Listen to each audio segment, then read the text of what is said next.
신약성경 디모데후서 1장 3절부터 5절까지를 이제 봉독합니다. 하나님의 말씀을 경청하십시오. 나는 밤낮으로 기도를 할 때에 끊임없이 그대를 기억하면서 하나님께 감사를 드립니다. 나는 조상들을 본받아 깨끗한 양심으로 하나님을 섬깁니다. 나는 그대의 눈물을 기억하면서 그대를 보기 원합니다. 그대를 만나봄으로 나는 기쁨이 충만해지고 싶습니다. 나는 그대 속에 있는 거짓 없는 믿음을 기억합니다.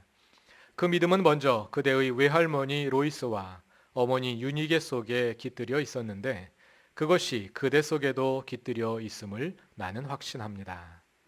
아멘. 하나님께서 이 말씀을 통하여 우리에게 은혜해 주시기를 원합니다. 지난 주일에는 교회 학교 주간 예배를 드렸습니다. 중고등부의 예림이가 기도를 하고 유초등부의 리니가 헌금 기도를 했고요. 영유아부부터 중고등부까지 학생들과 선생님들이 찬양대와 함께 찬양을 했습니다. 저는 강단에 있어서 찬양하는 어린이들의 뒷모습만 보았기 때문에 주중에 인터넷에 올라온 동영상을 통해서 그 은혜로운 장면을 다시 볼 수 있었습니다. 얼마 전까지 어른들 품속에 있던 3살짜리 예안이와 예린이가 언니 손을 잡고 의젓하게 서서 처음부터 끝까지 자리를 지키는 모습. 이제 언니가 된 민영이가 두 아이를 양손에 붙들고 돌보면서 가사를 다 외워서 찬양하는 모습이 얼마나 흐뭇했는지 모릅니다. 그리고 몇 년 전까지만 해도 우리 교회의 가장 어린 아이들로 교우들의 귀여움을 독차지하던 리니와 유리는 이제 벌써 큰 언니가 되어서 의젓하게 찬양을 하고 말입니다. 또 한동안 교회 학교에 교우 자녀들의 얼굴만 보일 때가 많았는데 요즘은 교우 자녀들이 인도하여 온 지역의 죄송합니다. 학생들이나 국악중고교 학생들이 적지 않게 교회에 나오고 있습니다. 또 용욱이가 인도한 세준이와 현민이와 예린이는 어제 나눠 우리 집 봉사활동에도 함께 참여해서 좋은 시간을 보내고 왔습니다. 아이들이 이렇게 잘 자라나는 모습을 보면서 교회가 하나의 가족이라는 것을 절감하게 됩니다. 이 아이들이 집에 있을 때는 엄마도 하나, 아빠도 하나뿐이지만 교회에 오면 모든 아줌마들이 다 이모가 되고 모든 아저씨들이 다 삼촌이 되지요. 할머니, 할아버지도 여러 분 계시고 또 형제 자매들도 꽤 많은 대가족입니다. 우리 교회가 그리스도 안에 한 가족으로서 이러한 따뜻함을 계속 유지하고 또 더 성숙시키고 발전시켜 나갈 수 있기를 바랍니다. 그러나 한국 교회를 전체적으로 보면 지금 교회 학교의 형편이 그리 좋지 않습니다. 한국 교회 전체 교인 수가 줄어드는 가운데 교회 학교의 학생 수가 훨씬 더 큰 폭으로 감소하고 있기 때문입니다. 교회 학교가 감소하는 것은 한국의 학령 인구가 감소하는 것을 고려하면 일면 당연한 현상입니다. 최근 출산율이 저하되면서 초등학교 학생 수가 급격히 줄어들었기 때문입니다. 그러나 그것을 고려하더라도 특히 중고등부의 경우 전체 인구의 감소율보다 더 급격한 감소를 보이고 있으며 전국적으로 교회 학교가 없는 교회들이 절반에 이른다고 합니다. 교회 학교의 감소가 전혀 예상치 못하던 일은 아니었습니다. 서구 선진국들의 사례를 볼 때 경제가 발전하면서 교세가 감소하고 그 중에서도 먼저 젊은 교인들이 줄어드는 것은 모든 나라가 함께 겪어온 공통적인 현상이었으니까요. 한국의 경우는 경제 발전의 속도가 매우 빠른 데다가 거기에 출산율의 빠른 감소까지 겹쳐서 그 효과가 더 급격하게, 더 충격적으로 나타나고 있는 것이겠지요. 교회 학교의 양적인 감소는 곧 한국 교회의 양적 위기이기도 합니다. 지난 세기 말 수많은 사람들이 교회로 몰려 들어와서 교세가 급증하던 황금기는 이제 벌써 지나고 이제는 전도가 잘 안 되어 불신자들이 교회에 들어오는 비율이 급격히 줄었는데 게다가 교회 학교 학생들의 수까지 급감하여 이 추세로 간다면 불과 몇십 년도 지나지 않아 서구처럼, 아니 서구보다 훨씬 더 빠른 속도로 교회가 텅 비게 될 것이 뻔하기 때문입니다. 그런데 이것은 단순히 수적인 문제만은 아닙니다. 왜냐하면 이러한 양적인 감소가 여러 가지 질적인 문제들과 결합되어 있으며 특히 기독교의 신뢰도가 추락하고 있는 현실에서 교세의 감소가 나타나고 있기 때문입니다. 이러한 교회 학교의 위기가 감지되기 시작한 것이 어제 오늘 일은 아닙니다. 그리고 이미 그에 대비하려는 움직임도 다각도로 있어 왔습니다. 특히 각 교단의 신학대학들이 새로운 시대 흐름에 맞추어 새로운 교육과정을 마련하려는 노력을 계속해왔고 그에 더하여 대형 교회들이 많은 예산을 들여 자체적으로 교회 학교 프로그램들을 개발해왔습니다. 그 외에 수많은 어린이 선교단체들도 이 일에 가담해왔습니다. 그리고 그러한 연구 또 개발 결과들이 지역교회에 전파되어서 교회 학교를 살리려는 다양한 시도들이 이어져 왔습니다. 그러나 이처럼 교회가 교회 학교를 살리기 위한 다각도의 노력들이 있었음에도 불구하고 결과가 오늘의 현실로 나타난 것입니다. 금년은 장로회 신학대학교에 기독교 교육과가 설치된 지 50주년이 되는 해입니다. 그래서 2주 전에 성대한 기념 행사가 열렸습니다. 기독교 교육을 가르치는 교수들과 현장 교육 전문가들이 함께 참여하여 오늘의 한국의 교회 교육의 현실을 분석하고 대안을 제시하는 다양한 발표와 토론의 자리들도 마련되었습니다. 저는 직접 가보지는 못했고 거기에서 나온 발표 자료들을 구해서 그곳의 분위기를 간접적으로 느껴볼 수 있었습니다. 발표문 가운데 몇 개를 관심 있게 읽었는데요.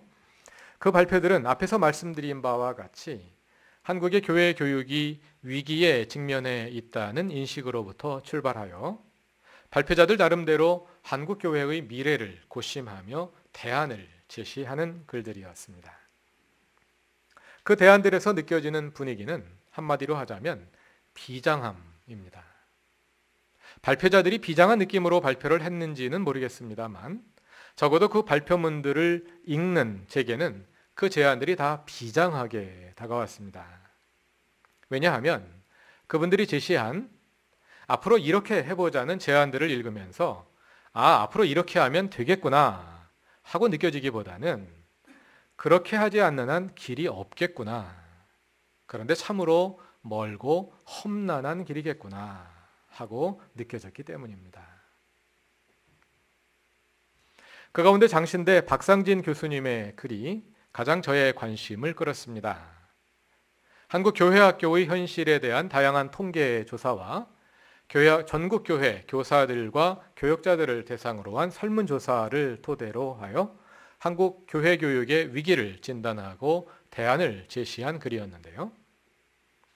이 글은 한국 교회가 다음 세대로 이어지게 하기 위해서는 그동안 프로그램의 개발을 중심으로 교회의 테두리 내에서 이루어져 온 교회 학교 교육의 한계를 벗어나서 교회와 가정과 학교를 연결하는 기독교 교육의 생태계를 회복해야 한다고 제안합니다. 이 글을 발표한 박상진 교수님 자신이 10년 전부터 그런 노력을 구체화해왔습니다. 기독교 학교 교육 연구소를 열어서 학교 교육과 신앙 교육을 접목하는 다양한 시도들을 조사하고 또 새로운 방안들을 찾고 변화를 위한 운동에 참여해 오기도 했습니다. 이 연구소와 직간접적으로 보조를 같이 해온 여러 가지 다른 기관들이나 운동들이 있습니다. 예를 들어서 기독교 대안학교들이 그 속에서 큰 흐름을 차지하고 있고요. 그 외에도 입시 사교육 바로 세우기 기독교 운동, 기독교 학교 정상화 추진위원회처럼 기독교의 성격을 분명히 드러내는 운동들이 있는가 하면 좋은 교사 운동, 사교육 걱정 없는 세상처럼 좀 더 공동선의 영역으로 접근하려는 운동들도 있어 왔습니다. 이렇게 교회와 학교를 연결하는 일이 기독교 교육의 생태계를 회복하는 데 있어서 중요한 일이겠고요. 그리고 그와 함께 병행되어야 할 것이 가정을 신앙교육의 장소로 회복하는 일입니다. 아마 이것이 우리에게는 더 피부에 와 닿고 직접적인 우리의 영향권 안에 있는 일이라 할 수 있을 것입니다. 교육에서 가정이 차지하는 중요성에 대해서는 특별히 설명할 필요가 없을 줄 압니다. 아이들의 인격과 언어와 습관이 대부분 초등학교 들어가기 전에 이미 결정이 되고, 또 아이들의 신앙의 많은 부분이 부모와의, 가족과의 관계를 통해서 형성되기 때문입니다. 이 지점에서 우리는 오늘날 청소년들이 왜 교회에 나오지 않느냐 하는 질문을 다시 던져볼 수 있겠습니다. 그 가장 큰 이유 가운데 하나는 가정이 신앙교육을 포기해버렸기 때문입니다. 여기서 신앙교육이란 단지 교회에 나오게 하는 교육이 아닙니다. 신앙교육의 목표는 단지 교회에 나오게 하는 것이 아니라 그리스도인답게 살게 하는 것입니다. 그리고 자녀들이 그리스도인답게 살게 하는 최선의 교육은 다름 아니라 부모가 그리스도인답게 사는 것입니다. 부모가 자녀들을 주일에 교회 안 간다고 야단치면서 스스로 그리스도인답게 살지 않는다면 자녀들은 교회에 가는 의미를 찾지 못하게 될 것입니다. 그런데 그동안 한국 교회의 신앙의 핵심은 교회에 나오는 것이었습니다. 훌륭한 그리스도인이란 교회에 잘 나오는 사람, 그리고 교회에 더 자주 나오는 사람이었습니다. 그리고 더 훌륭한 그리스도인이란 많은 사람들을 교회에 나오도록 인도하는 사람이었습니다. 그러나 그리스도인들이 일주간의 일상 속에서 어떻게 살아야 하는가에 대해서는 잘 가르쳐주지 않았습니다. 오히려 그것은 구원과 관계없는 문제라고 가르쳤습니다. 그리고 주님 오실 날이 멀지 않았기 때문에 중요한 것은 한 사람이라도 더 교회에 나오게 하는 것이고, 그들을 그리스도인답게 살도록 만드는 것은 물론 그것도 중요한 문제인 줄 알지만, 그러나 교회에 나오게 하는 것에 비하자면 부차적인 문제라고 여겨왔습니다. 그러한 신앙이 오늘의 한국 교회의 위기를 만들었습니다. 그리고 그러한 한국 교인들을 보고 자란 자녀들이 이제는 교회를 떠나고 있는 것입니다. 말하자면 그동안 한국 교회가 사람들을 교회에 나오게 하는데 모든 힘을 쏟은 결과 그 자녀들이 교회에 나오지 않게 된 것입니다. 따라서 앞으로의 신앙교육은 단지 자녀들이 교회에 나오게 하는 것이 목표가 되어서는 안 됩니다. 자녀들이 교회에 나올 뿐 아니라 그리스도인답게 살도록 가르쳐야 합니다. 살도록 가르치는 것이 교회 학교의 교육입니다. 그리고 가정에서의 신앙 교육입니다. 그래야 그들이 교회에 나올 것입니다. 그렇게 하기 위해서 가정이 신앙 교육의 장으로 바뀌어야 합니다. 다시 말해서 각 가정이 교회 학교가 되어야 합니다. 그리고 그 가정 위에 다시 교회를 세워야 합니다. 이것은 단순한 권장사항이나 선택사항이 아닙니다. 이것은 한국교회가 지금 처해 있는 위기를 극복하기 위해서는 반드시 충족해야만 하는 필수적인 요건입니다. 말처럼 쉬운 일이 아닐 것입니다. 그래서 비장하다고 말씀드린 것입니다. 오늘 우리가 함께 읽은 본문 디모데후서 1장은 초대교회에 있었던 한 가정의 사례를 보여주고 있습니다. 그 가정은 신앙교육의 모범이 된 가정으로 바울의 믿음의 아들이라 불리는 디모데의 가정입니다. 디모데후서 1장 5절에서 바울은 이렇게 말합니다. 나는 그대 속에 있는 거짓 없는 믿음을 기억합니다. 그 믿음은 먼저 그대의 외할머니 로이스와 어머니 유니게 속에 깃들여 있었는데 그것이 그대 속에도 깃들여 있음을 나는 확신합니다. 디모데의 믿음이 외할머니 로이스와 어머니 유니게의 신앙 교육을 통해 디모데에게 전수되었음을 말하고 있습니다. 디모데 가정의 간략한 역사에 대해서는 사도행전 16장에서 찾아볼 수 있습니다. 다 같이 사도행전 16장 1절부터 3절까지를 찾아서 읽어보겠습니다.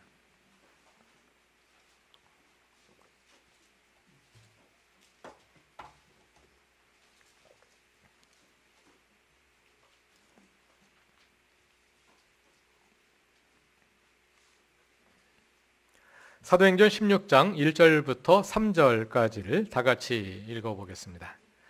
바울은 더베와 루스드라에도 갔다. 거기에는 디모데라는 제자가 있었는데 그의 어머니는 신앙이 돈독한 유대인 여자이고 아버지는 그리스 사람이었다. 디모데는 루스드라와 이고니온에 있는 신도들에게 호평받는 사람이었다. 바울은 디모데가 자기와 함께 가기를 바랐다. 그래서 바울은 그 지방에 사는 유대 사람들을 생각해서 디모데를 데려다가 할례를 행하였다. 그것은 디모데의 아버지가 그리스 사람이라는 것을 그들이 모두 알고 있었기 때문이다. 디모데의 아버지는 이방인이었고 어머니는 신앙이 돈독한 유대인이었습니다. 여기서 신앙이 돈독한 유대인이라고 말하니까 이게 유대교 신앙이 돈독하다는 뜻인지 그리스도교 신앙이 돈독하다는 뜻인지 잘 혼동이 될 수 있습니다. 이 말은 유대교 신앙이 돈독하다는 뜻은 아닌 것으로 보입니다. 만일 그녀가 유대교 신앙이 돈독한 사람이었다면 이방인 남자와 결혼하지 않았겠지요. 아들이 할례를 받지 않도록 그냥 두지도 않았을 것입니다. 따라서 디모데 어머니의 신앙이 깊다는 말은 유대교 신앙이 아니라 예수 그리스도를 믿는 신앙이 돈독한 사람이라는 뜻일 것입니다. 오늘 본문인 디모데후서 1장 5절에 의하면 디모데의 어머니 유니게뿐 아니라 외할머니 로이스도 신앙이 좋은 사람이었습니다. 외할머니가 먼저 신앙을 받아들여 딸을 신앙인으로 키운 것인지 그것은 확실하지 않습니다. 아마 그럴 가능성은 적다고 봅니다. 왜냐하면 사도행전 16장의 시대적 배경은 주후 40년대 후반으로 바울의 전도가 시작된 지 얼마 안 되던 때이거든요. 그러니까 아마도 외할머니가 먼저 믿고 딸을 신앙인으로 키웠다기보다는 외할머니 로이스와 어머니 유니게가 함께 전도를 받아 신앙생활을 시작했을 그런 가능성이 더 많다고 봅니다. 이러한 점들을 종합해 볼 때 디모데의 신앙 환경은 그리 좋지도 않고 그리 나쁘지도 않았다 할 수 있습니다. 먼저 디모데의 가정은 유대교 또는 기독교보다는 그리스의 이방 문화가 더 강하게 작용하는 곳이었습니다. 따라서 특별한 노력 없이 디모데가 저절로 신앙을 가지게 될 가능성은 적었습니다. 오히려 가장인 아버지를 따라 이방 종교의 영향이 강하게 작용했을 것입니다. 그리고 그 주변의 친척들이나 마을의 환경도 아마 그랬을 것이고요. 그러니 신앙적으로 그리 좋은 환경은 아니었습니다. 그러나 디모데에게는 신실한 어머니가 있었고 외할머니까지 그 신앙에 가세를 했습니다. 지금도 그렇습니다만 그 시대의 가정교육은 어머니의 몫이었고 따라서 디모데가 그리스도인 어머니를 두었다는 것은 신앙적으로 좋은 여건이었다고 할 수 있습니다. 이렇게 장점과 단점을 함께 가지고 있는 가정에서 디모데의 외할머니와 어머니는 장점을 최대한 살리고 단점을 완화시켜서 디모데를 신실한 신앙인으로 키워냈습니다. 디모데는 그냥 교회 다니는 사람이 아니었습니다. 5절에 의하면 그는 거짓 없는 믿음을 가진 사람이었습니다.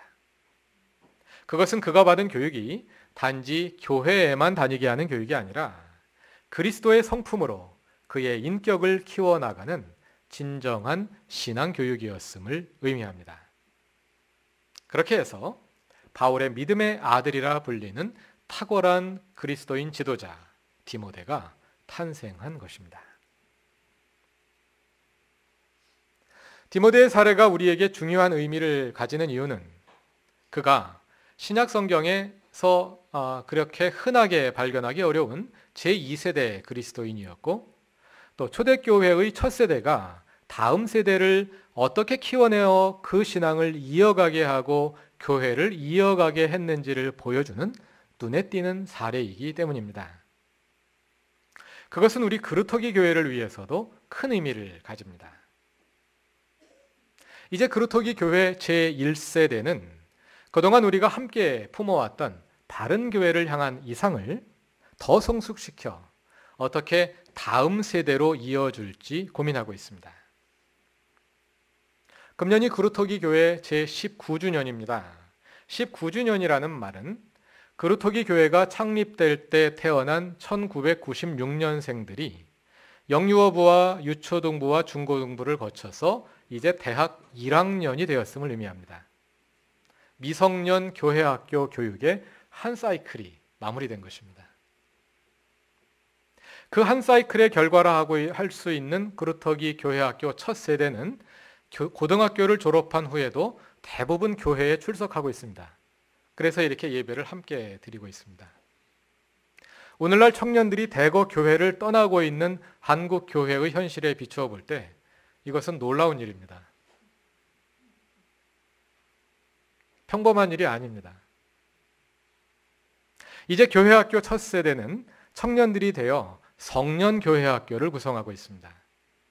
이 청년들이 이제 그리스도인으로서 분명한 정체성을 가지고 스스로 신앙을 고백하며 교회와 사회에서 하나님의 소명을 감당하는 성숙한 그리스도인들이 될 수 있도록 돕는 일이 교회학교 대학부와 청년부를 통해 계속되어 갈 것입니다. 그리고 그와 함께 그루터기 교회는 교회학교 두 번째 세대를 맞아 두 번째 사이클을 가동하고 있습니다. 그루터기 교회의 첫 세대가 교회학교의 첫 사이클을 구상하고 이끌어 왔듯이 교회학교의 두 번째 사이클은 그루터기 교회의 다음 세대가 함께 구상하고 이끌어 갈 것입니다. 여기서 말하는 다음 세대란 지금 교회학교를 구성하는 0세부터 1살부터 20살까지 19살까지의 학생들, 그리고 그들의 부모 세대인 30대와 40대 교우들을 말합니다. 이들이 아직까지는 따라가는 입장이지만 점차로 우리 교회의 리더십에 포함되어 주체적이고 적극적으로 우리 교회의 미래를 꿈꾸며 만들어갈 것입니다. 그런데 이런 일이 저절로 일어나지는 않을 것입니다. 한국교회의 위기를 바라보며 경각심을 가지고 깨어서 우리 스스로를 변화시키기 위해 함께 노력하지 않는다면 우리라고 해서 별 다르지는 않을 것입니다. 그 변화를 위한 노력은 무엇보다도 교회와 가정에서 함께 일어나야 합니다. 한편으로는 교회가 가정을 회복해야 합니다. 그리고 다른 한편으로는 가정이 교회를 회복해야 합니다. 사실 그것은 그루터기 교회의 비전과 일치합니다. 그루터기 교회의 비전은 아름다운 공동체, 소명을 다하는 삶입니다. 아름다운 공동체란 가족과 같은 공동체입니다. 교회가 가정을 회복하여 교회가 하나의 가정으로 세워지는 것입니다. 또 소명을 다하는 삶이란 우리가 일상에서 그리스도인으로 사는 것입니다. 그 일상의 중심에 가정이 있습니다. 가정이 교회가 되게 하는 것입니다. 가정에 교회를 세우는 것입니다. 사랑하는 그루터기 교회의 가족 여러분, 우리 교회를 더욱 가정과 같은 공동체로 성숙시켜 나가며 그와 함께 우리의 가정을 신앙 실천과 신앙 교육의 공간으로 변화시켜 갑시다. 우리가 교회에서 하나님을 경험하듯 우리의 가정이 하나님을 경험하는 공간으로 변화되게 해봅시다. 그래서 우리의 가정이 살고 교회가 살 뿐 아니라 그루터기 교회가 다음 세대에 더 교회다운 교회로 성숙해 갈 수 있게 합시다. 다음 세대가 우리보다 더 신실한 믿음, 더 거짓 없는 믿음으로 그루터기 교회를 세워나갈 미래를 함께 꿈꾸며 진실로 그렇게 되기를 간절히 기도합니다. 다 같이 기도드리겠습니다. 우리로 그루터기 교회가 되게 하실 뿐 아니라 다음 세대로 그 교회를 잇게 하시는 주님, 다음 세대의 그루터기 교회는 더 교회다운 바른 교회, 지금 세대보다 더 성숙한 교회가 되게 하옵소서. 그러기 위해 교회 학교를 잘 세워나갈 뿐 아니라 가정과 교회가 함께 세워져 가게 하옵소서.